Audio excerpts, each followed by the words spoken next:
Before I begin this story, I have to say that everything included in this story is, unfortunately, completely true. I will not exaggerate anything, and the story is exactly the way it was played out in reality. So, let us begin.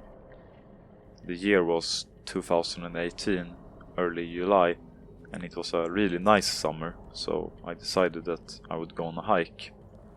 Not really a long hike, it is 20 kilometers between the 2 points, and 4 kilometers from my finish line a shelter was located. That was the goal for the day, and that's where I would put myself to sleep that night. I had packed my backpack the day before and begun my hike at around 12 that day. A mistake now that I look back at it, since it was 30 degrees and sunny. Anyhow, I thought that the challenge might be fun. The hike went well in the beginning, though I hiked in a complete different direction for 2 kilometers, but otherwise it went fine.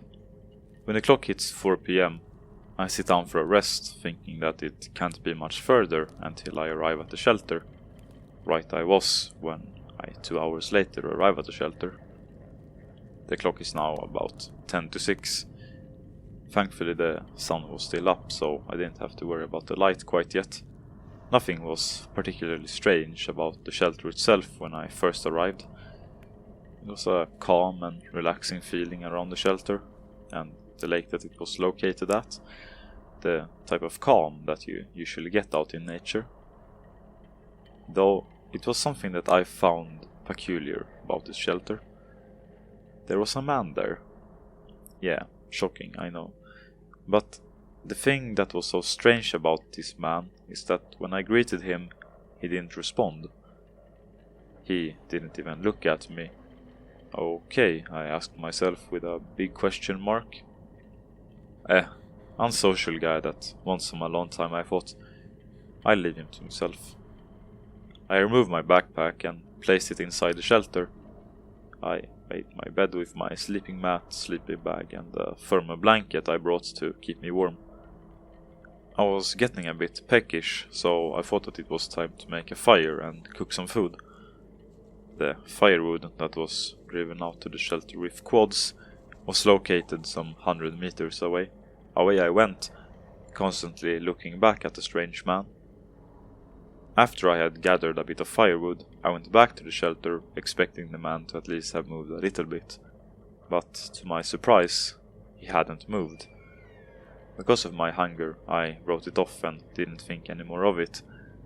I made my fire and ate my food. The clock was now around 7:30 PM, and I'm starting to wonder when this guy will leave. He didn't have any gear with him, so naive as I was, I thought that he had parked his car nearby and that he was probably going to leave soon. Time goes on. 9, 10, 11. I'm starting to feel quite tired and really begin wondering when this dude will leave. Another thought that crossed my mind is that this guy hadn't moved for over 4 hours. Anyhow, I put the last pieces of wood on the fire and head for my bed. A few moments after I close my eyes, I hear the man move. Since he hadn't moved for so long, it startled me, and I, now filled with adrenaline, reached for my knife. Thankfully, I see the man got up just to leave. Thank God, I thought, and so I could go back to sleeping, keeping my knife under my makeshift pillow, just in case. It was good that I did, because at around 3 AM, I hear someone approaching the shelter. I feel my body once again filling with adrenaline. It's the man again. I saw he was holding something. That something turned out not to be just something. That something was an axe. I've heard that people that go into shock can experience a feeling of not being able to move. I now know that feeling.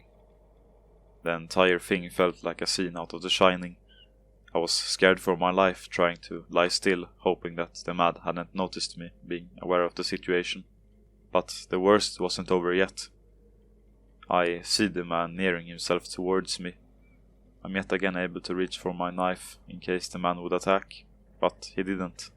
He just placed himself beside me, and I mean really beside me, as I could feel his breath on my skin.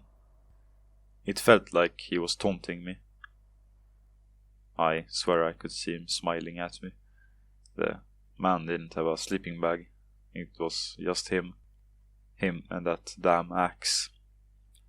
I didn't sleep that night. Understandable, of course. The danger was still not over, though.